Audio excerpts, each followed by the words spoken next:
Students, मैं Neeru Gupta, associate professor, department of chemistry, government MS college Bikaner. Students, आज हम BSc part third के first paper inorganic chemistry की second unit के second chapter को आज स्टार्ट करेंगे। और हमारा जो चैप्टर है उसका first topic electronic spectra of transition metal complexes या कंपाउंड्स, उसके प्रस्तावना या उसके इंट्रोडक्शन को हम आज स्टार्ट करने वाले हैं। संक्रमण धातु संकुलों के इलेक्ट्रॉनिक स्पेक्ट्रा को शुरू करने के लिए हमें कुछ छोटी छोटी बातों को जानना ज़रूरी है। So start with introduction. हम ये जानते हैं कि संक्रमण धातु लवण बहुत सारे रंगों के होते हैं और इन विलयनों के रंग या इन सॉल्यूशंस के जो डिफरेंट कलर्स हैं उनको जानना हमेशा से एक उत्सुकता का विषय रहा है। कोई कंपाउंड या रंगीन हमें क्यों दिखता है? इसका कारण है इलेक्ट्रॉनिक ट्रांजिशन अर्थात इलेक्ट्रॉनिक संक्रमण।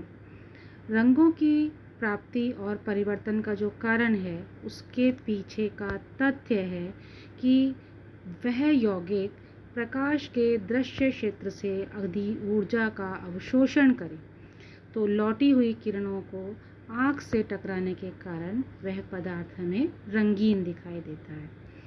So when the absorption of energy by a molecule or ion take place through electrons, then the curve drawn between the absorbance and wavelength of radiation is known as spectrum. ये हम जानते हैं कि spectrum या spectra 7 रंगों से मिलकर बना है और ये स्पेक्ट्रम कब बनता है? जब किसी अणु या आयन का इलेक्ट्रॉन ऊर्जा का अवशोषण करे और उस अवशोषण के पश्चात हम उस दृश्य प्रकाश क्षेत्र की तरंग दैर्ध्य और उसके अवशोषणांक के बीच यदि एक वक्र बनाएं या एक ग्राफ प्लॉट करें तो बनने वाले वक्र को हम स्पेक्ट्रम कह सकते हैं, इलेक्ट्रॉनिक स्पेक्ट्रम कह सकते हैं। Electronic spectra is primarily used to give information about the energy levels of the valency orbitals. ये संयोजी कक्षकों की ऊर्जा के बारे में बताने के लिए इलेक्ट्रॉनिक स्पेक्ट्रा का मुख्य रूप से उपयोग किया जाता है। It is based on the characteristic that the compound of different transition elements absorb radiation of different frequencies or wavelength. ये किस बात पर आधारित है उसके लिए हमें ये जानना ज़रूरी है कि कंपाउंड अलग अलग संक्रमण धातुओं के जो भिन्न भिन्न यौगिक हैं वो अलग अलग आवृत्ति के रेडिएशंस को या विकिरणों को एब्जॉर्ब करते हैं। So, electronic spectra may also be used to indicate the presence of particular grouping of atoms. इसके अलावा हम ये भी कह सकते हैं कि इलेक्ट्रॉनिक स्पेक्ट्रा के द्वारा हम किसी अणु में उपस्थित किसी विशिष्ट ग्रुप की उपस्थिति को भी इसके द्वारा प्रदर्शित कर सकते हैं। अब चूँकि हम संक्रमण की बात कर रहे हैं तो हमारे लिए ये जानना ज़रूरी है कि संक्रमण या ट्रांजिशन कैसे और कितनी तरह के हो सकते हैं। The total energy of a molecule is the sum of its electronic energy, its vibrational energy and its rotational energy. ये तथ्य जानना हमारे लिए बहुत ज़रूरी है कि किसी भी अणु की कुल ऊर्जा 3 प्रकार की ऊर्जाओं का योग होती है। उसकी इलेक्ट्रॉनीय ऊर्जा, उसकी कंपन ऊर्जा और उसकी घूर्णन ऊर्जा। द इलेक्ट्रॉनिक एनर्जी, अगर हम इलेक्ट्रॉनिक ऊर्जा की बात करें वो क्या है? It is the energy change in the transition of an electron from one molecular electronic level to another. ये ऊर्जा एक अणु के इलेक्ट्रॉनीय स्तर से दूसरे में इलेक्ट्रॉन के जाने का योग है and it is much greater than the energy required for its vibrational changes. और ये कंपन द्वारा होने वाले परिवर्तनों से जो ऊर्जा मिलती है उससे काफ़ी ज़्यादा होती है। And the rotational levels are even more closely situated, और जो घूर्णन स्तर हैं उनको हम देखें तो वो और नज़दीक स्थायित्व होता है उनका। ये जो डायग्राम है ये इलेक्ट्रॉनिक, वाइब्रेशनल और रोटेशनल लेवल के ट्रांजिशन से मिलने वाली बैंड स्पेक्ट्रम को इंडिकेट करता है या प्रदर्शित करता है। इसमें हम देखेंगे कि हमारे पास 3 लेवल्स हैं। हमने जो ये डायग्राम है इसको हम 3 भागों में देख पा रहे हैं। सबसे लंबी लाइन जो आप देख रहे हैं वो है इलेक्ट्रॉनिक एनर्जी लेवल की या इलेक्ट्रॉनीय ऊर्जा स्तर की। उसके बाद जो सेकंड छोटी लाइन है वो है वाइब्रेशनल एनर्जी लेवल की या कंपन ऊर्जा स्तरों की। और तीसरा जो हम बैंड देख रहे हैं वो है रोटेशनल एनर्जी लेवल्स का या घूर्णन ऊर्जा स्तरों का। और ये बढ़ते हुए ऊर्जा क्रम में हम इसे देखें तो एक बैंड के रूप में हमें ये सारे स्तर प्राप्त होते हैं। It may be seen from the figure that each electronic state has associated with a long series of more closely spaced vibrational substance, and each of these in turn has a series of very closely spaced rotational level. जैसा हमने इस चित्र में अभी देखा कि इलेक्ट्रॉनीय energy levels यानी कि इलेक्ट्रॉनीय ऊर्जा स्तर बहुत सारे वाइब्रेशनल एनर्जी लेवल से मिलकर बना है, और एक वाइब्रेशनल लेवल बहुत सारे घूर्णन ऊर्जा स्तरों का एक समूह होता है या ग्रुप होता है। Consequently, the single electronic transition in a molecule consists of a multitude of lines, and hence absorption appears as a band called band spectra. तो हम ये कह सकते हैं कि एक इलेक्ट्रॉनीय ट्रांजिशन किसी अणु में यदि है तो वो एक बैंड स्पेक्ट्रा के रूप में है, क्योंकि वहाँ हमें बहुत सारी लाइंस का एक ग्रुप मिलता है जिसे बैंड कहा जाता है। Now the energy required for the promotion of A valence electron from one orbital to another, or more precisely, the excitation of a molecule from its electronic ground state to the electronic excited state corresponds to absorption of light in the near IR, visible or UV region of the spectrum. हम ये कह सकते हैं कि एक संयोजी electron को एक कक्षक से दूसरे में जाने के लिए या मॉलिक्यूल को एक इलेक्ट्रॉनिक ग्राउंड स्टेट यानी कि सामान्य ऊर्जा स्तर से एक उत्तेजित अवस्था में जाने के लिए जो एनर्जी रिक्वायर्ड होती है वो उसे कहाँ से मिलती है? वो मिलती है उसे प्रकाश के या तो अवरक्त एरिया से या दृश्य प्रकाश क्षेत्र से या यूवी रीजन से। हम ये कह सकते हैं कि इन तीनों क्षेत्रों से यदि कोई मॉलिक्यूल ऊर्जा को अवशोषित करके एक स्तर से दूसरे स्तर में जाता है तो वो एक्साइटेशन या उसका संक्रमण भी कहलाता है। Now electronic transition can be of following types. हम ये कह सकते हैं कि इलेक्ट्रॉनीय संक्रमण 2 या मुख्य रूप से निम्न प्रकार के होते हैं, जिसमें हम पहले बात करेंगे डीडी ट्रांजिशन या डीडी संक्रमण की। क्रिस्टल फील्ड थ्योरी जब हमने पढ़ी थी तो हमने ये देखा था कि कोई भी संक्रमण धातु आयन यदि किसी लिगेंड के संपर्क में आती है तो समान ऊर्जा वाले डी कक्षकों की स्प्लिटिंग हो जाती है। ये बात हम बहुत अच्छे से फर्स्ट चैप्टर में पढ़ चुके हैं। और इस स्प्लिटिंग के बाद कुछ डी कक्षक उच्च ऊर्जा स्तर में चले जाते हैं और कुछ लोअर या निम्न ऊर्जा स्तर में आ जाते हैं। इस तरह से डी ऑर्बिटल्स की एनर्जी में अंतर आ जाता है। अब जब इनमें इलेक्ट्रॉन्स का रीडिस्ट्रीब्यूशन होता है, पुनर्वितरण होता है, तो इलेक्ट्रॉन निम्न ऊर्जा स्तर वाले कक्षक से उच्च ऊर्जा स्तर वाले कक्ष में जाएगा, तो और उस समय वो पराबैंगनी यानी कि यूवी क्षेत्र से या दृश्य प्रकाश क्षेत्र से ऊर्जा का अवशोषण करेगा और इस कारण से संकुल रंगीन दिखेगा। इस प्रकार के ट्रांजिशन को, जिसमें कि इलेक्ट्रॉन निम्न ऊर्जा स्तर से उच्च ऊर्जा स्तर में जाता है, उसे इलेक्ट्रॉनिक ट्रांजिशन कहते हैं। क्योंकि यहाँ निम्न और उच्च दोनों ऊर्जा स्तर डी कक्षकों से होते हैं, इसलिए इस तरह के ट्रांजिशंस को, इस तरह के संक्रमण को डी संक्रमण कहा जाता है।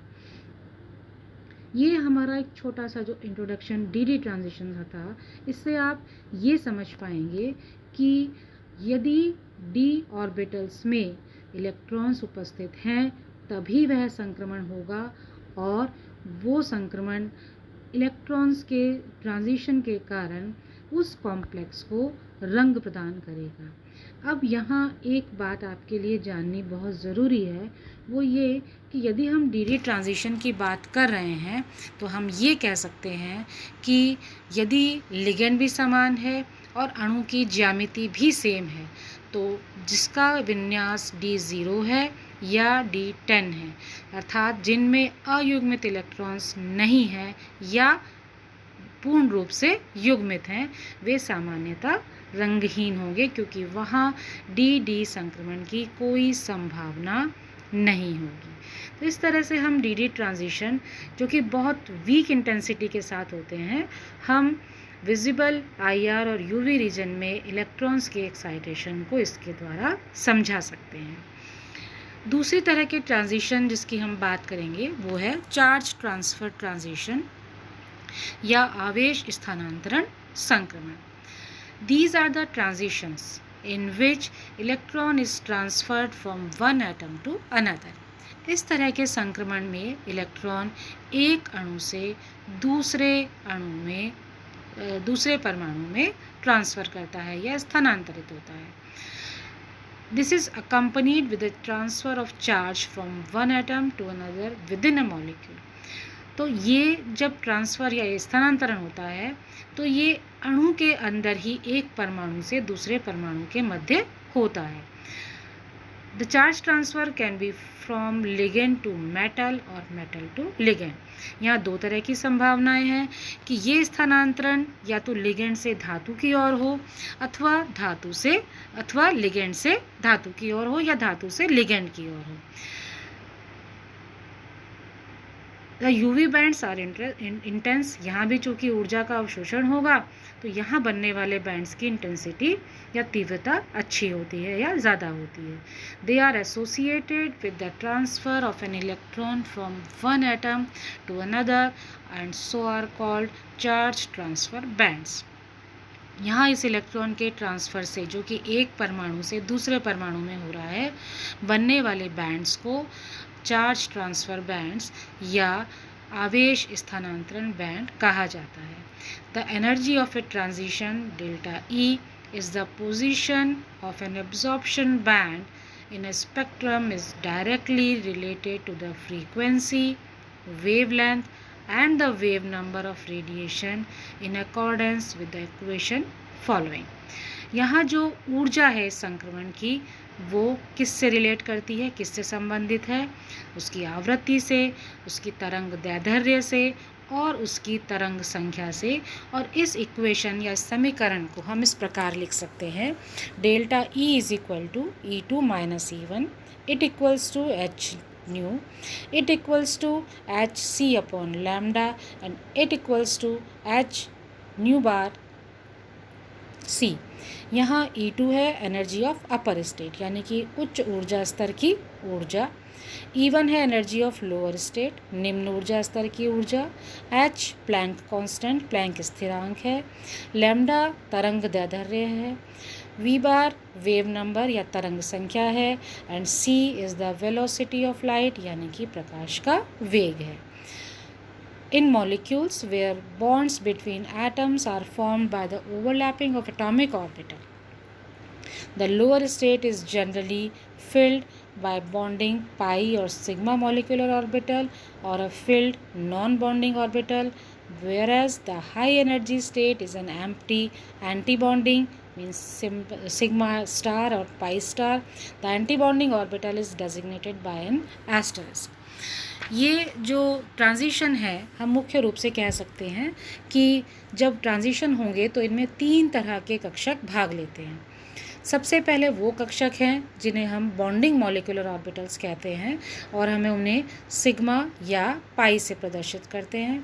दूसरी तरह के नॉन बॉन्डिंग मॉलिक्यूलर ऑर्बिटल्स होते हैं और तीसरी प्रकार के जो मॉलिक्यूलर ऑर्बिटल्स होते हैं उन्हें हम विपरीत बंधी या एंटी बॉन्डिंग मॉलिक्यूलर ऑर्बिटल्स कहते हैं, जिन्हें हम सिग्मा स्टार या पाई स्टार द्वारा प्रदर्शित करते हैं। अब इन ट्रांजिशंस को हम किस तरह से प्रदर्शित कर सकते हैं, उसके लिए आपको इस छोटे से डायग्राम को समझना होगा। यहाँ हमने अलग अलग एनर्जी लेवल्स बनाए हैं, जिनकी सबसे कम ऊर्जा स्तर से ऊर्जा बढ़ती बढ़ती अधिकतम ऊर्जा स्तर तक जा रही है। इन ट्रांजिशंस में जो एरो आप देख रहे हैं, वो एरो ये प्रदर्शित करते हैं कि इलेक्ट्रॉन किस स्तर से किस स्तर तक ट्रांजिट होकर या संक्रमित होकर जा रहा है। सबसे पहले आप देखिए सिग्मा से सिग्मा एंटी बॉन्डिंग, यानी कि सिग्मा के बंधी मॉलिक्यूलर ऑर्बिटल से सिग्मा विपरीत बंधी और मॉलिक्यूलर ऑर्बिटल में ट्रांजिशन होता है। और अगर हम ऊर्जा स्तर को देखें तो इसमें हमें सबसे ज़्यादा ऊर्जा की आवश्यकता होगी। दूसरा ट्रांजिशन सिग्मा से पाई एंटी बॉन्डिंग का है, जिसमें सामान्यतः पहले संक्रमण की तुलना में कम ऊर्जा की आवश्यकता होती है। तीसरा पाई बॉन्डिंग से सिग्मा एंटी बॉन्डिंग है। चौथा नॉन बॉन्डिंग से सिग्मा एंटी बॉन्डिंग है। पांचवा पाई बॉन्डिंग से पाई एंटी बॉन्डिंग है। और लास्ट नॉन बॉन्डिंग से पाई एंटी बॉन्डिंग। तो ये विभिन्न प्रकार के जो ट्रांजिशंस या संक्रमण हैं, ये हम इस ऊर्जा के बढ़ते हुए क्रम के अनुसार समझ सकते हैं कि किस संक्रमण में ऊर्जा का मान सबसे ज़्यादा होगा और कौन सा संक्रमण आसानी से कम ऊर्जा स्तर के द्वारा किया जा सकेगा। The principal characteristic of an absorption band are its position and intensity। किसी भी अवशोषण बंध की जो कैरेक्टरिस्टिक है या विशेषता है, वो उसकी पोजीशन या उसकी स्थिति और उसकी तीव्रता के द्वारा समझाई जा सकती है। The position corresponds to the wavelength of radiation. Position किससे रिलेट करती है? उस विकिरण की तरंग दैर्ध्य से जिसकी ऊर्जा उस संक्रमण के लिए आवश्यक ऊर्जा के बराबर है या ज़रूरी है। The intensity depends on the probability that the transition will occur. और उसकी जो तीव्रता है वो उस अवशोषण बंध की प्रोबेबिलिटी या होने की संभावना पर निर्भर करती है जिसमें कि वो ट्रांजिशन हो रहा है। And the probability depends on what are called selection rules. और ये जो संभावना है ये इसको हम समझा सकते हैं कुछ वर्ण नियमों द्वारा या कुछ सिलेक्शन रूल्स द्वारा। In the figure, the relative ease with which various transition can occur is summarized. But energy changes में कितने होंगे ये हमने इस स्केल पे शो नहीं किया है। The promotion of electron out of sigma bonding orbital requires a great amount of energy because the bond must be broken in the process and would likely to lead the dissociation of the molecule. जैसा हमने अभी बात की कि sigma से sigma anti bonding में जाने के लिए सबसे ज़्यादा ऊर्जा की ज़रूरत पड़ेगी, क्योंकि इस स्थिति में एक बंध टूटता है, एक मॉलिक्यूल वियोजित होता है। Among other transition, pi to pi antibonding and n to pi antibonding transitions are more than non-bonding to sigma antibonding transition because non-bonding to sigma antibonding transition requires more energy than the other type of transitions. Now the transitions can be classified as ligand to metal charge transfer transition, जिसे हम short में LMCT कहते हैं। If the migration of the electron is from the ligand to metal, L means ligand, M to metal, C is the charge and T is the transfer, यानी कि ligand to metal charge transfer. In these type of transition, charge transfer band in the visible region of spectrum में occur. LMCT type के transition में charge transfer band हमें कहाँ मिलता है? दृश्य प्रकाश के क्षेत्र में। In some complexes, the charge migration occurs in the opposite direction. कुछ संकुलों में ये विपरीत होता है, यानी कि metal to ligand charge transfer, जिसे हम MLCT यानी कि metal to ligand charge transfer कहते हैं। ये ट्रांजिशंस उन कॉम्प्लेक्सेस में देखने को मिलते हैं जहाँ निम्न ऊर्जा स्तर के पाई एंटी बॉन्डिंग ऑर्बिटल्स उपस्थित होते हैं, स्पेशली एरोमेटिक लिगेंड्स में। तो इस तरह से हम एक संक्रमण और उस संक्रमण से जुड़ी हुई ऊर्जा के स्तरों के आधार पर ट्रांजिशन मेटल कॉम्प्लेक्सेस की प्रॉपर्टीज़ का, स्पेशली उनके इलेक्ट्रॉनिक स्पेक्ट्रा का किस तरह से व्याख्या की जा सकती है, ये इस टॉपिक में हमने आज स्टार्ट किया है।